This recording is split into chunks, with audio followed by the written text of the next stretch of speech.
Olá, tudo bem, pessoal? Meu nome é Aline, eu sou CEO da Pets Clinic e hoje eu tô aqui com uma convidada muito especial, a doutora Alina. Ela é médica veterinária especializada em medicina veterinária legal. E ela vai contar um pouquinho pra gente da carreira dela. A gente vai fazer umas perguntas bem cabulosas pra ela, assim, pra ela ficar bem falando, meu Deus do céu, onde que eu fui me meter?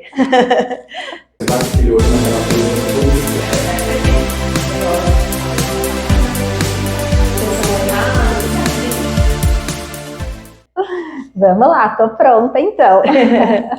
Doutora, para começar, conta um pouquinho pra gente como quando você se formou, onde que é, só pra gente te conhecer um pouquinho melhor. Certo, vamos lá. Então, eu sou médica veterinária, eu sou formada pela Faculdade de Medicina Veterinária e Zootecnia da Universidade de São Paulo, na USP.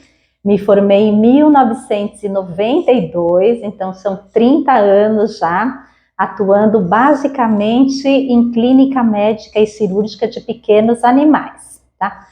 Há 10 anos eu iniciei na perícia, comecei a fazer cursos de perícia judicial, fui fazer uma pós-graduação em perícia judicial, depois várias pós-graduações em medicina veterinária legal, direito médico, perícia criminal e assim por diante. Então, há 10 anos já estou fazendo a perícia, sou perita nos tribunais de justiça de São Paulo e atuo como perita judicial e assistente técnica. Ai, que legal. Gente, é um assunto bem diferente, assim, que a gente vem trazendo. Parece que é uma coisa, acho que não sei vocês que estão aí do outro lado, mas eu não tenho muita experiência também. E quando a gente vai conversando sobre isso, só vai surgindo mais dúvidas. E eu acho que é um ponto que vem crescendo muito, vem aparecendo muitos cursos pra gente. Então é importante a gente saber mesmo, assim, ter contato com essa parte de alguém que vive a realidade pra gente saber mesmo como que é. E doutora, o que um perito em si faz? Certo. Bom, existem basicamente 2 tipos de peritos e cada um deles trabalha de maneira diferente, tá? Vou contar um pouquinho do perito criminal, que é a cereja do bolo da perícia, né? Que é o que a gente fala, vai ganhar dinheiro. Que é o que todo mundo pretende fazer. A grande maioria das pessoas, quando pensa em perícia, pensam em ser peritos criminais. E a outra possibilidade é ser perito cível, tá? O perito criminal, ele é um profissional concursado. Ele pode ser de qualquer área do saber, ele tem que ter nível de 3º grau, então ele pode ser dentista, ele pode ser médico, ele pode ser engenheiro, ele pode ser médico veterinário.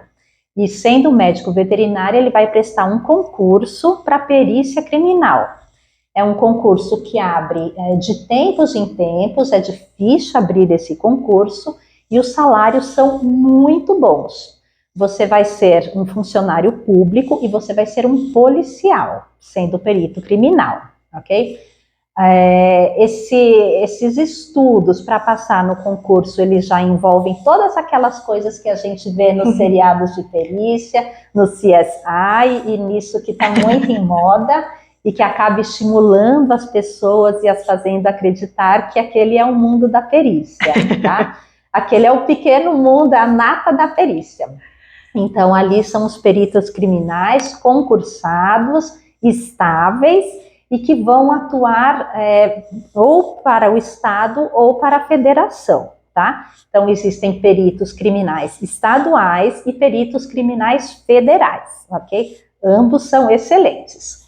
Existe também o perito cível. Eu faço a perícia cível. A perícia cível, eu não sou concursada, eu não tenho um registro, eu não tenho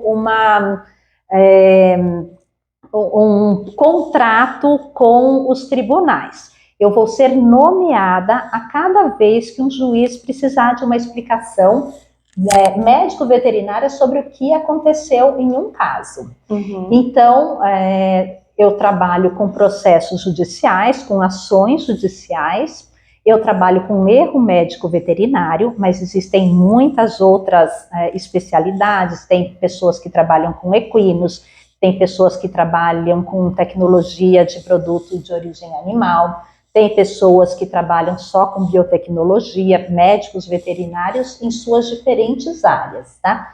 Eu trabalho com erro médico veterinário, clínico e cirúrgico.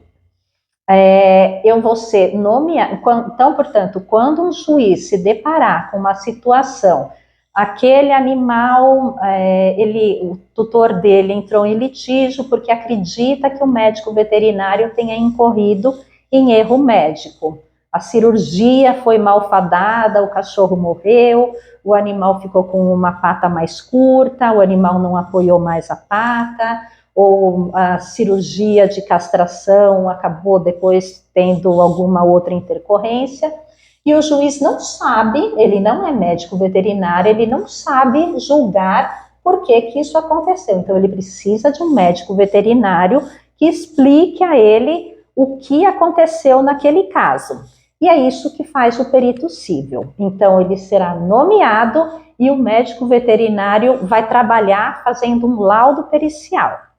Existem alguns outros desdobramentos disso, então eu posso ser a perita do juiz, mas cada uma das partes, o dono do cachorro ou o médico veterinário que está sendo acusado, também podem contratar peritos, que nesse caso se chamarão assistentes técnicos. Então você pode ser perito ou assistente técnico para atuar num caso de erro médico veterinário, por exemplo, né? Então, essas são as duas grandes modalidades da perícia, né? A perícia civil e a perícia criminal, e os seus desdobramentos. Né? O melhor é ser o criminal, né? Sim, que é o que é mais emocionante, né? Tá lá na cena do crime e tudo. Isso é muito instigante. Eu faço vários cursos de perícia criminal, e nesse caso você estuda, por exemplo, manchas de sangue.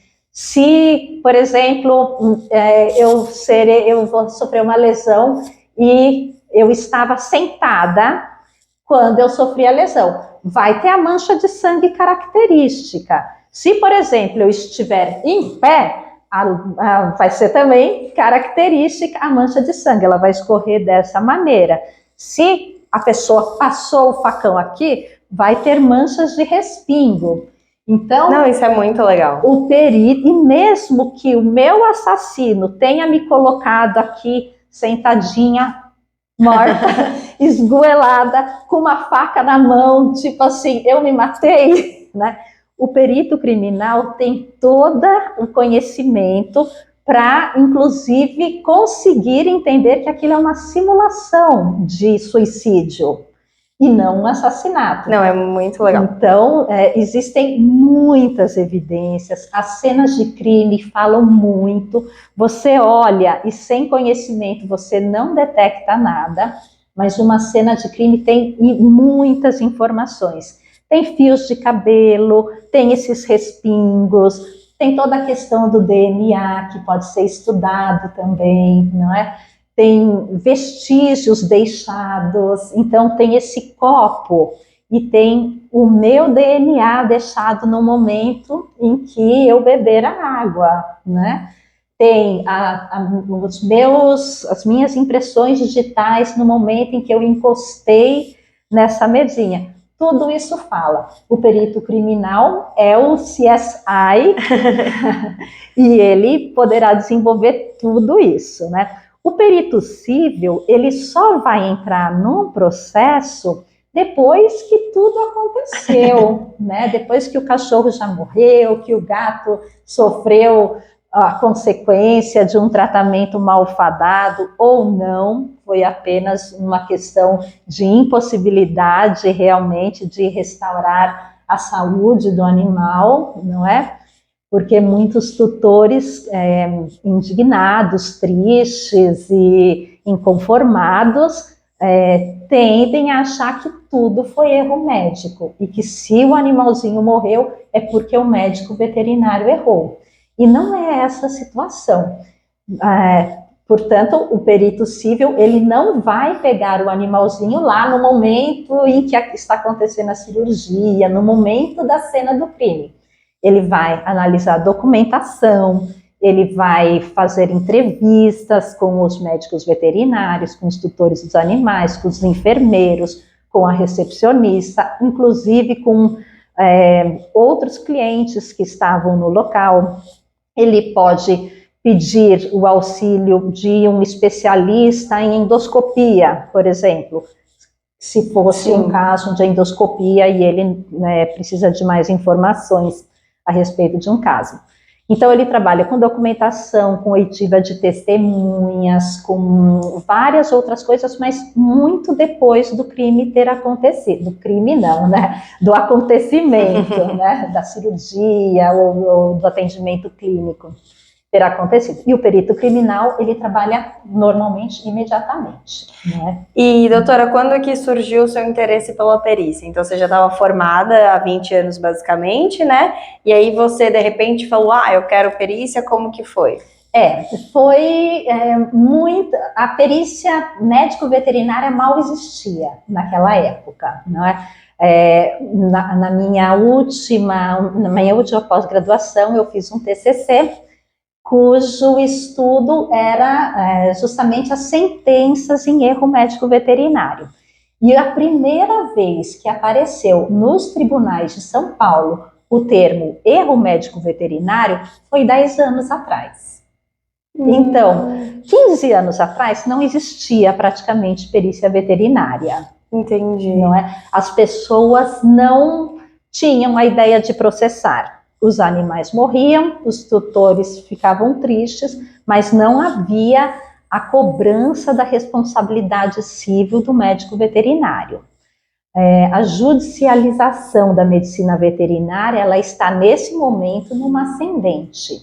Os tutores ficando cada vez mais exigentes, as técnicas cada vez mais apuradas, as maneiras de diagnóstico de erro também cada vez mais apuradas e as exigências em termos de documentação necessária em cada atendimento clínico, cirúrgico, os termos, o preenchimento dos prontuários, a solicitação dos exames, tudo isso está se moldando agora.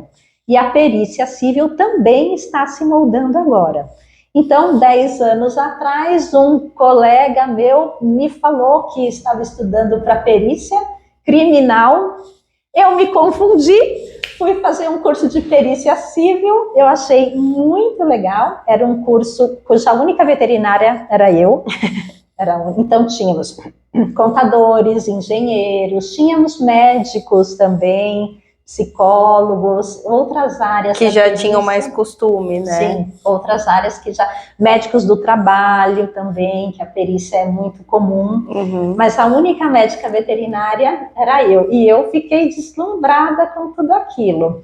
Aprendi a fazer naquele momento o meu cadastro nos tribunais, fiz o meu cadastro e imediatamente eu fui chamada, porque começou a acontecer os casos de erro e não tinha nenhum perito veterinário para atender. Então, comecei a fazer meus primeiros laudos dessa maneira, né? Foi uma delícia. E continuo fazendo até hoje, não parei. E como que foram os seus primeiros laudos, assim? Porque, né, não tem parâmetro, então você tinha que achar alguma coisa e falar, meu Deus, como que eu vou fazer? Exatamente. Eu tive a grande sorte de já começar fazendo um curso de perícia judicial. Então, eu tinha uma leve ideia, mas os meus laudos, quando eu os vejo 10 anos atrás, os meus laudos de hoje, eles são totalmente diferentes. Também porque a perícia, não apenas a perícia veterinária, mas a perícia está evoluindo muito rapidamente e se especializando muito, né? Então, os primeiros laudos sempre são difíceis, sempre você não sabe exatamente como faz, mas existem os modelos de laudo, o mínimo que cada laudo tem que ter, inclusive no Código de Processo Civil, ali está tudo o necessário para um laudo pericial ser aceito, e se não tiver algum daqueles artigos ali, o laudo ele pode ser impugnado. Né? O que a gente tem que tomar cuidado, né, principalmente quando a gente fala de laudos, é a questão de quando vem técnico, como que é? Quando fala? Um assistente Um assistente técnico. Então, quando vem um assistente técnico contrapor o seu laudo, né? Porque, na verdade, o seu laudo, ele é específico e imparcial. Já o assistente técnico, ele quer, na verdade, ter uma parcialidade, né? Ele já vai estar tendencioso para o lado em que ele está defendendo, né? Sim. Então, o seu laudo precisa ser bem completo, com muitos detalhes, né? Bem específico. Então, acho que a experiência vai trazendo isso para você, né? Vai trazendo essa questão de, nossa, faltou um detalhezinho aqui, porque é justamente o que eles estão procurando, né? O seu erro ali para tentar inverter o seu laudo, né? Porque mesmo sendo imparcial, ele vai dar um parecer técnico, né? Sim. Então, o parecer técnico pode ser tanto contra como a favor. Sim, sim. O que acontece é justamente isso. O juiz nomeia o perito e cada uma das partes pode solicitar o trabalho de um assistente técnico. Então, vocês imaginem, nós temos o assistente técnico do tutor e nós temos o assistente técnico do médico veterinário para escreverem sobre o mesmo acontecimento. E nós temos o perito, que também vai escrever sobre o mesmo acontecimento. O que o assistente técnico do tutor precisa fazer é caracterizar como erro médico, e é bater aquilo, escrever sobre aquilo, convencer o juiz sobre aquilo. O que o assistente técnico do médico veterinário fará é justamente ao contrário. E o perito, porque cada um deles foi contratado por uma parte, está recebendo dessa parte e foi contratado para defendê-la. Uhum. Isso precisa estar dentro dos parâmetros éticos.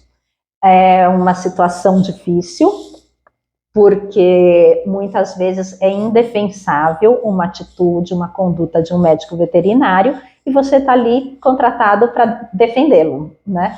Então você não pode falar mentiras. Tecnicamente, um assistente técnico até pode falar mentira, né? Como num processo trabalhista, as partes podem mentir, as testemunhas não, podendo inclusive ser presas, né, num processo trabalhista, por exemplo. Então, é uma situação bastante difícil, a situação dos assistentes técnicos e a situação do perito. A grande vantagem é que o perito ele tem que ser imparcial, ele tem que analisar e dar o seu parecer segundo o que ele realmente acredita, o que a literatura recomenda, a literatura mais atualizada.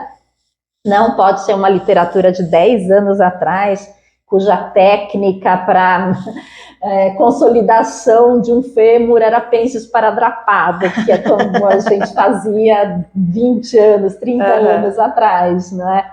Então tem que ser uma técnica atualizada, tem que ser tudo com os protocolos, né?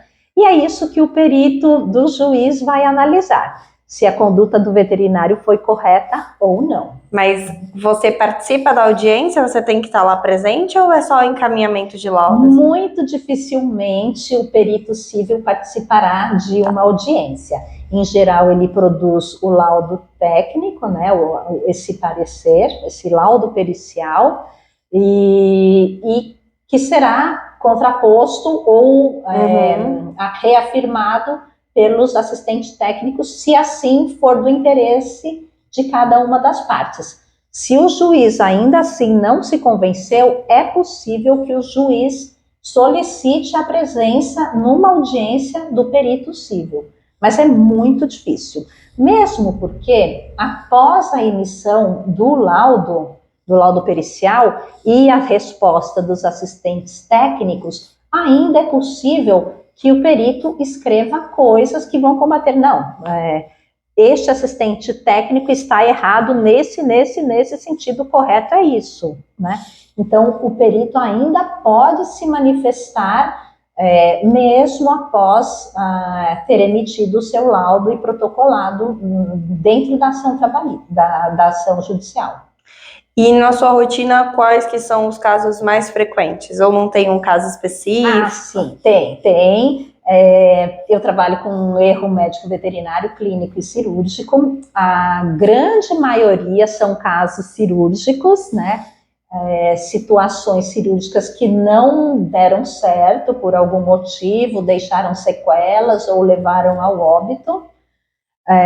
Então, eu diria que 60% dos casos são cirúrgicos, 30% são casos clínicos, e a gente pega uma miscelânea de outros casos. Hoje em dia tem guarda compartilhada, o perito civil, ele vai atuar numa vara de família, numa separação conjugal, em que os parceiros, os ex-parceiros, desejam ficar com o animal, e o perito tem que ir até a casa em diligência, entender o que seria melhor para aquele animal. Seria melhor ficar com o parceiro A? O parceiro A trabalha o dia inteiro, fica fora de casa o dia todo. O parceiro B também trabalha, só que meio período, e tem o pai ou os irmãos que estão sempre nas proximidades. É um gato, é um cachorro. O cachorro pode ir para casas primeiro do parceiro A, depois para o parceiro B, sem problemas. O gato já não gosta dessa mudança de ambientes. Então, a gente trabalha com essas questões familiares, a gente trabalha com questões de vizinhança também, animais que lá tem muito, agressão de animais, né, situações de, às vezes, cheiro, né, de bandejas de gato acontecem, existem processos por causa disso, né? Animais de rua, muitas vezes, né? Então tem uma grande briga de vizinhos, né? Muito amplo, mas a grande maioria são casos cirúrgicos. E assim, em relação à questão das cirurgias, o que você orienta para os médicos veterinários, assim, o que não pode faltar num prontuário? Quais são as precauções que hoje o médico veterinário tem que ter em relação a isso? E a questão dos termos, né, que isso a gente sempre fala para assinar e tudo, mas que o quanto que isso é relativo ou realmente ele é essencial numa possível ação? É muito importante a documentação de interesse médico veterinário. Muitas vezes o médico veterinário que teve a conduta correta num caso será condenado simplesmente pela falta da documentação preenchida e bem explicada. Então, hoje em dia, não basta você saber a técnica, atuar corretamente, né, dentro da clínica ou da cirurgia. É essencial os termos. O principal deles é o prontuário médico. O prontuário médico precisa ser bem preenchido após cada atendimento, com todas as informações necessárias, toda a questão do exame, anamnese, o histórico do animal, o exame clínico no momento, as alterações encontradas, o que você não conseguiu verificar, os exames solicitados, os resultados de exames, e nisso os prontuários digitais são muito mais fáceis, porque você inclui ali um PDF, não é? Os prontuários físicos, as nossas fichinhas, vão acabar, né, por causa da medicina veterinária legal, porque é impossível continuar, você ter todo esse arquivo, né? Ter todo esse arquivo correto nos prontuários, com enormes espaços ocupados em prateleiras, né? Muito difícil mesmo. Os resultados de exames, as anotações de vacinação, as anotações de antipulgas até são importantes. E hoje em dia a grande relevância dos termos de consentimento livre esclarecido. Então, existem os termos de autorização de procedimentos anestésicos cirúrgicos, anestésicos de risco, quando é possível, através da asa do paciente, que aquele animal venha a óbito, de transfusão de sangue, de autorização de eutanásia, autorização de cremação, destinação do corpo. E até de recusa, né? Recusa de tratamento, recusa de procedimento, são termos absolutamente necessários. É muito desagradável solicitar isso ao tutor. Eu trabalho em clínica e é muito chato solicitar a um tutor um termo de recusa à realização de uma cirurgia, de uma desobstrução urinária, por exemplo. Mas o dono o tutor daquele animal é quem realmente deve decidir. Se ele decide que ele, por qualquer razão, não tem dinheiro, não acredita que o animal irá sobreviver depois, ele só vai gastar dinheiro e o animal vai morrer, não acredita que a desobstrução possa dar certo porque o gatinho do vizinho desobstruiu e morreu logo em seguida, o tutor ele pode decidir não fazer aquele procedimento. E não fazendo aquele procedimento, o animal irá a óbito. E você, médico veterinário, é obrigado a coletar o termo de recusa a procedimento, a internação, né, a tratamentos. Eu acho isso muito importante, porque senão não tem como você provar, né? Não. Fica um contra o outro e normalmente o juiz sempre acaba cedendo para o tutor que não teria informação para isso, né? Sim. Então você acaba sendo penalizado, não que você não tenha feito. E a gente sabe também que os colegas ajudariam também a falar que a gente não fez, né? Porque a veterinária tem isso, que a gente precisa mudar bastante essa cultura. Eu acho que a gente já vem evoluindo um pouco, mas a questão que a primeira coisa, né, quando um colega fala ou quando um tutor vem trazer, a primeira coisa que você fica assim, o que aconteceu? Ao invés dele pensar como que aquele animal realmente chegou, como se realmente o tutor tem essa percepção, né? Porque às vezes um caso piorou e quando ele chegou na clínica não estava naquele caso assim tão evidente como está hoje. Mas aí você vai julgar o colega pelo que você está vendo hoje. Sim. Né? Sim. Então é bem mais complexo essa questão de a gente fazer esse julgamento. Então isso é muito importante. Eu acho que hoje a gente tem que se respaldar porque as pessoas sempre falam que a gente não falou as coisas, né? Sim. É muito mais fácil tirar a responsabilidade. Sim. Porque você também assumir que você não quis fazer o tratamento para o seu pet perante as outras pessoas é muito difícil, né? Sim, e isso assinado, as pessoas ficam bem reticentes em aceitar assinar. Mas se você não exigir essa assinatura, isso vai se voltar contra você, não é? Então, um caso, vamos ilustrar isso. Então, a gente tem aqui um cachorrinho que começou a vomitar. Foi na clínica A, o veterinário falou, vamos fazer os exames, ele pode estar vomitando porque ele está renal, ele pode estar vomitando porque comeu alguma coisa, ele pode estar numa piometra, e o dono fala, não, vamos aplicar alguma coisa e eu vou levar ele embora para casa e a gente vai evitar esse gasto agora. E como eu falei, o tutor é soberano sobre a decisão do que fazer num animal dele. Você, médico veterinário, não pode ir lá, nossa, mas eu tenho que investigar se ele é renal, tá? Não pode. É a nossa vontade? Mas né? Sim. E aí, aquele animalzinho continua num quadro de emese durante mais 3 dias. E aí ele fala assim, aquele veterinário é uma porcaria, meu cachorro continua vomitando, vou no veterinário B. Aí ele vai no veterinário B e tá aquele cheiro super evidente de uremia saindo da boquinha do animal e você diagnostica pelo cheiro praticamente. E aí o veterinário reafirma a necessidade, mas ele já não está comendo há tantos dias, já está vomitando há tantos dias. Ótimo, convenceu o tutor a fazer o exame e deu renal. E aí o veterinário B fala, tá vendo? Era renal, aquele veterinário que não enxergou. Mas não dava para enxergar no momento anterior. E o tutor se recusou a seguir a orientação. Sim. Então, já cria uma insatisfação, já cria uma desconfiança, já cria uma quase certeza de que o primeiro veterinário errou.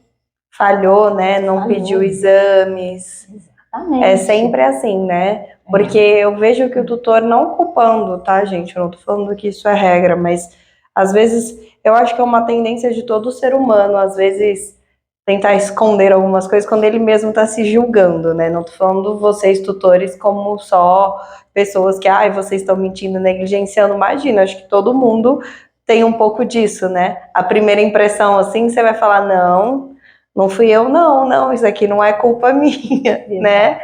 Então, acho que é bem importante a gente, como médico veterinário, estar sempre agora se atualizando e se respaldando a possíveis acontecimentos, né? Sejam eles bons ou sejam ruins, acho que a gente tem que sempre preparando, assim como eu estava conversando também com a doutora em relação a casos cirúrgicos, sempre a gente se atentar a explicar os possíveis contratempos que possam acontecer. Às vezes a gente peca nisso, né, de estar tão preocupado em executar a cirurgia, mas não explica tão bem o pós-cirúrgico, né, para o tutor, os riscos que ele está correndo, o que pode acontecer de bom, o que pode acontecer de ruim.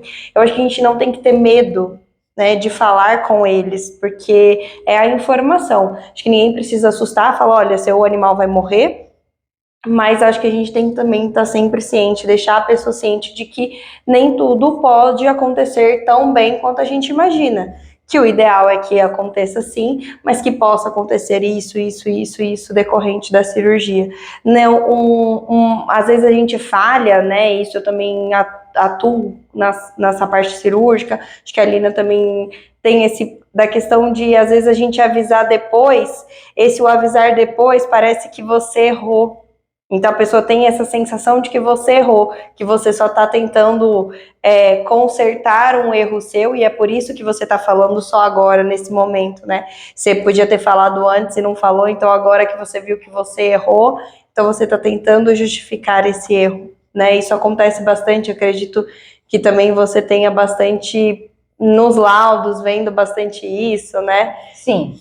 Porque nós veterinários, nós temos o dever de informação. Nós somos obrigados a informar os tutores como aquilo acontecerá, como será, por exemplo, uma recuperação pós-cirúrgica. Então, em vários casos, por exemplo, vamos fazer uma cirurgia oftalmológica, o animal terá de usar o capacete. Isso tem que ser avisado antes da cirurgia, porque existem tutores que se recusam terminantemente a colocar o capacete, às vezes em castrações, às vezes até em cirurgias abdominais, ortopédicas, o animal não vai poder lamber, não vai poder...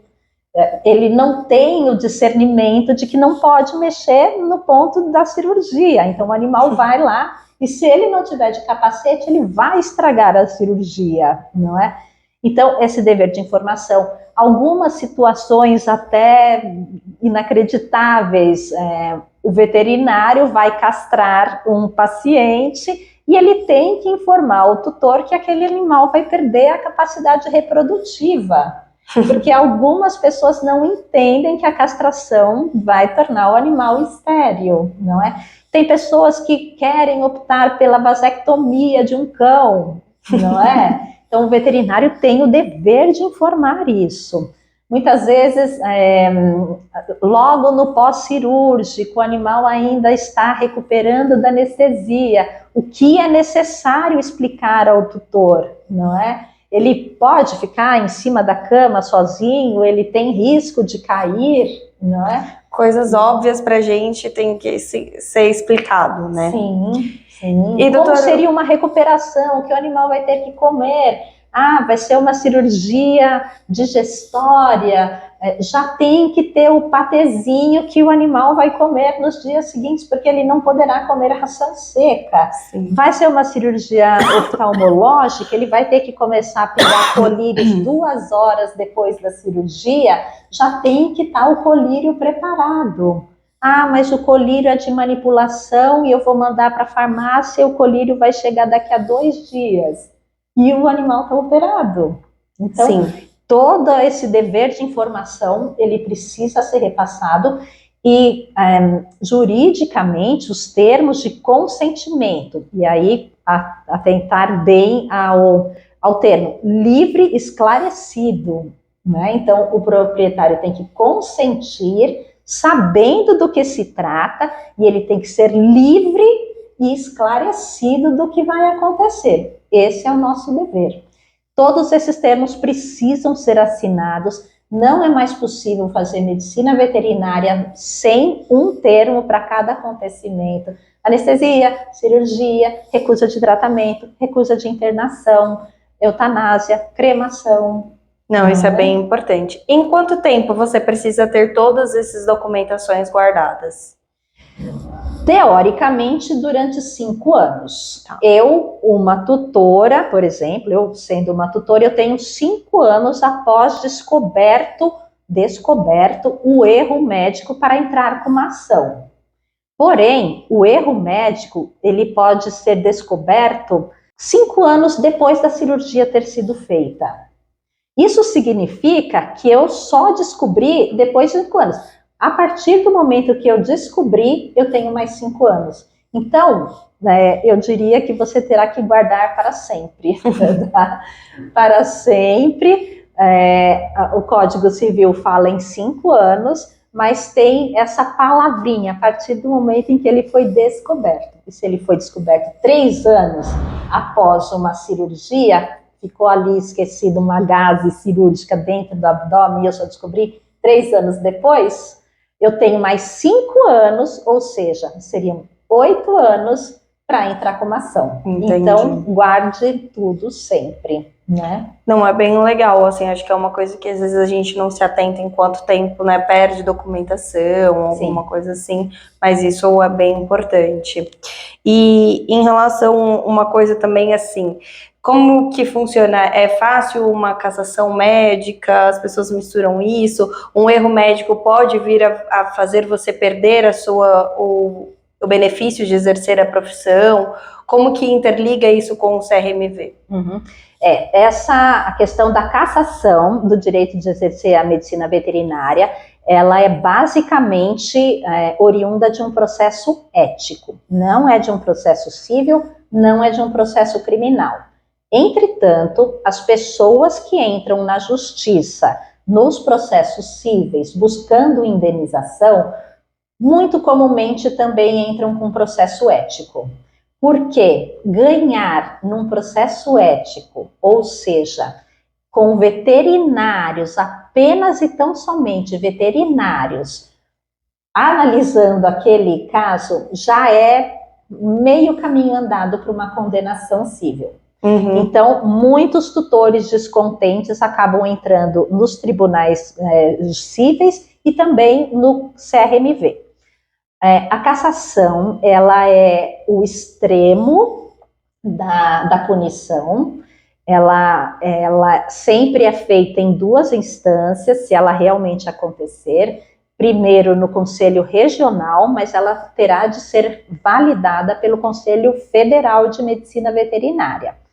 Existem apenas algumas situações que ensejam a cassação. Então, um erro cotidiano, uma falha em documentação, coisas simples que nós veterinários morremos de medo e já achamos que seremos cassados e não poderemos mais trabalhar como médicos veterinários. Não é assim que acontece. Então, existe no nosso Código de Ética Médico-Veterinária as situações em que ocorre a cassação. É mais difícil, né? Você, difícil. Na sua rotina, até hoje, nunca viu? Eu nunca vi, ainda nunca vi, graças a Deus. Né? Não é que a gente espera, né? Mas assim... Acontece, mas eu nunca vi. Na sua rotina, pelo menos, você não pegou.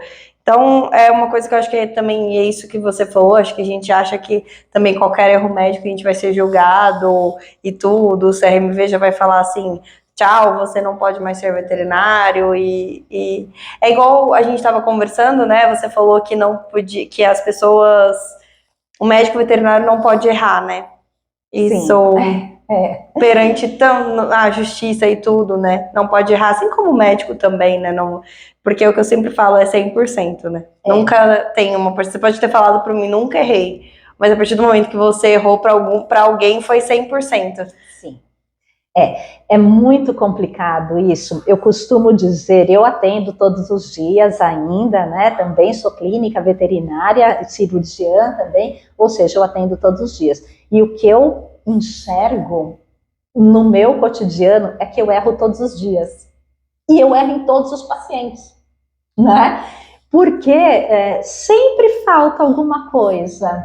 Você preencheu o prontuário, você anotou todos os parâmetros, você fez uma consulta exemplar, um diagnóstico provável, os exames, mas você se esqueceu de dar uma informação. E é nisso que os advogados estão se especializando, nas pequenas falhas, nos pequenos erros, porque nós somos seres humanos e aptos a errar em qualquer momento. Sim. Não é? Então, é por isso que o médico veterinário ele precisa, né, estar muito bem respaldado pela documentação, sempre muito atento, não é? Para que esses erros não causem consequências. Porque um erro, para ele ser realmente condenado, julgado, e você, médico veterinário, ser obrigado a indenizar a pessoa, ele tem que estar naquele tripé do nexo causal do dano e do erro de conduta, né? Isso, sendo a medicina veterinária uma obrigação de meio e não uma obrigação de resultado, fica estabelecido que é necessário comprovar o erro exatamente que aconteceu. Então, os processos judiciais, eles são bastante complexos, porque coisas que um tutor pensa que é erro, na verdade não são. Podem ser uma iatrogenia, uma reação adversa de um medicamento, pode ser uma má resposta daquele organismo à doença, ao medicamento, pode ter ocorrido uma alergia, né? Pode ter intercorrências da vida, né? Que assim, não tem como você prever, nada que era previsível, sim, né? Sim. E vamos para a parte interessante agora, que todo mundo quer saber, né? Assim, a questão que a gente sempre fala que perito ganha demais, né? Então, todo perito é rico, né?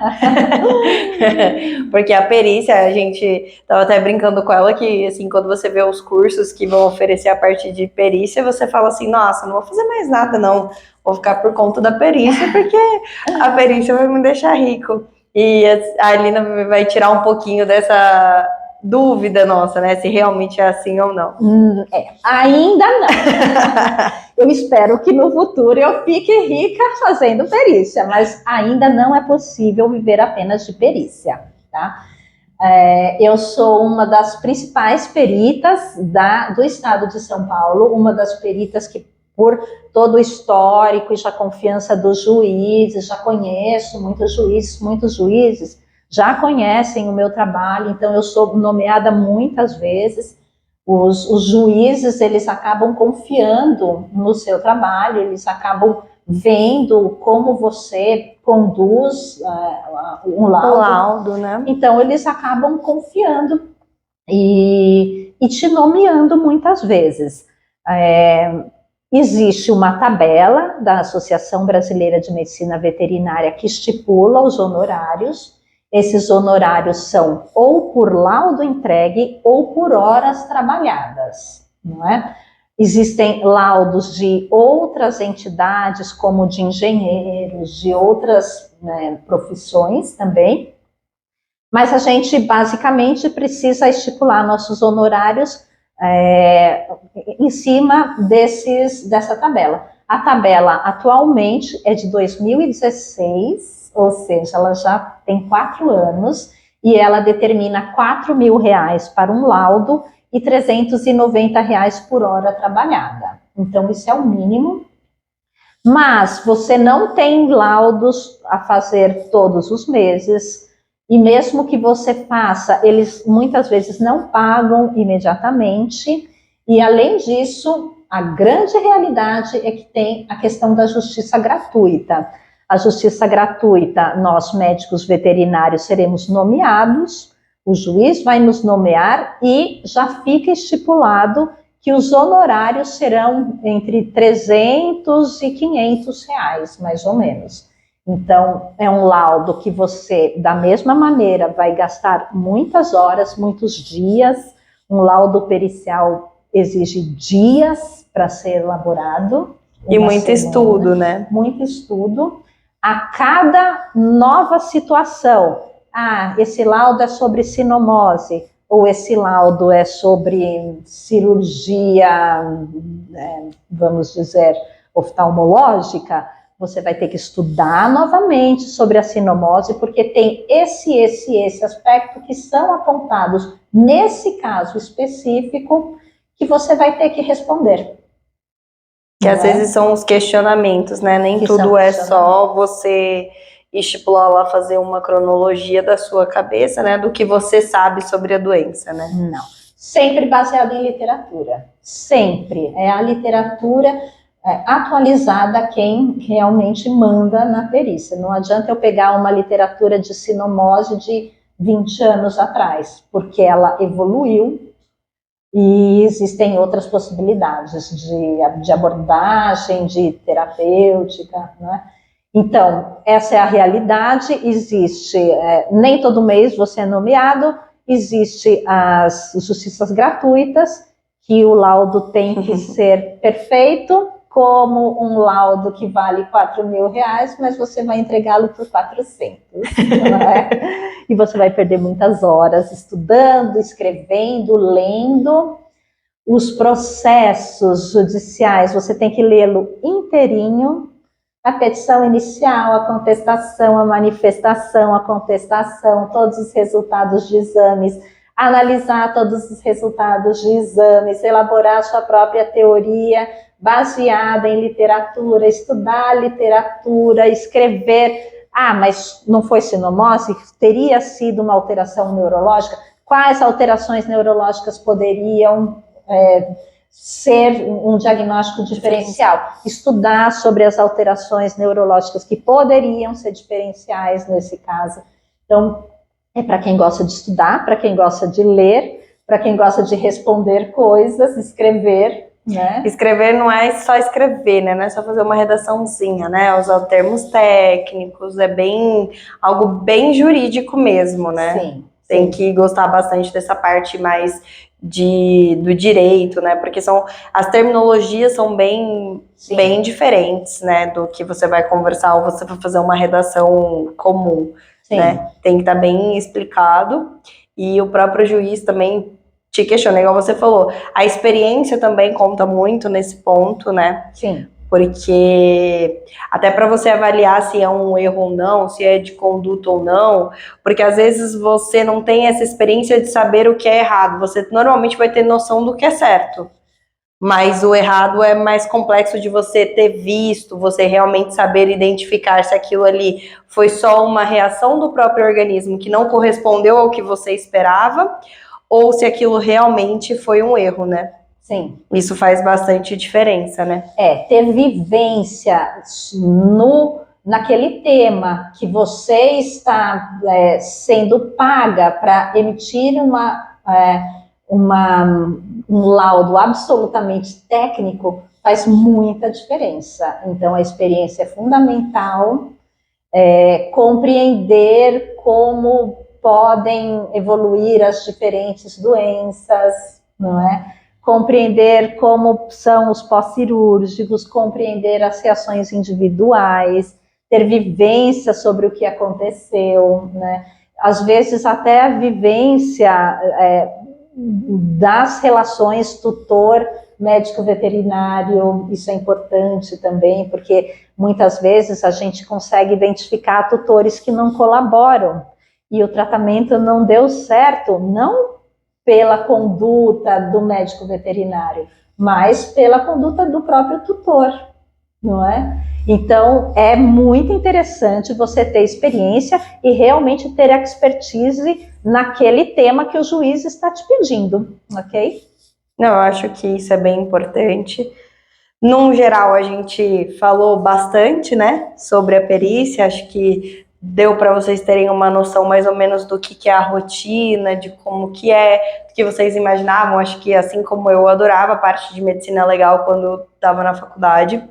Então, só que eu gostava da parte criminal mesmo, porque o que eu achei mais legal quando eu vi na faculdade foi é porque o tiro foi assim, então você sabe por onde que entrou, da onde que veio, só pela lesão que causou, se qual que era a bala, né, o tipo, e se foi a queima-roupa, se não foi, se foi com a distância, olha, provavelmente foi a tal distância. Eu achava incrível você conseguir montar uma cena baseado em, às vezes, pequenas informações, né? E você conseguir criar todo um cenário baseado, às vezes, só em análise de uma ferida, por exemplo, Sim. né? Então, eu achava isso incrível, essa parte da perícia criminal.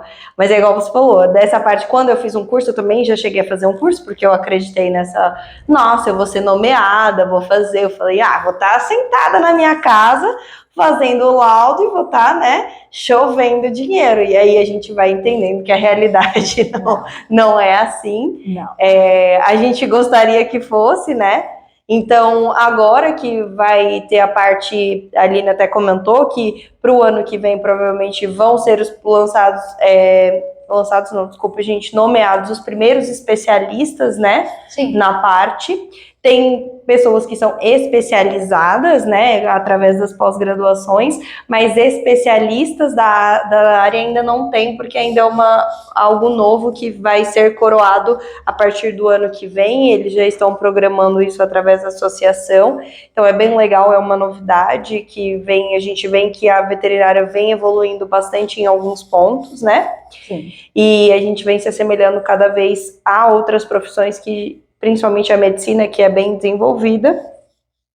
E a Alina agora vai falar um pouquinho, um recado para vocês, para quem gosta de perícia, ela vai vender o peixe dela, né? Que é quem gosta sempre vende o peixe pro lado bom, né? Sim.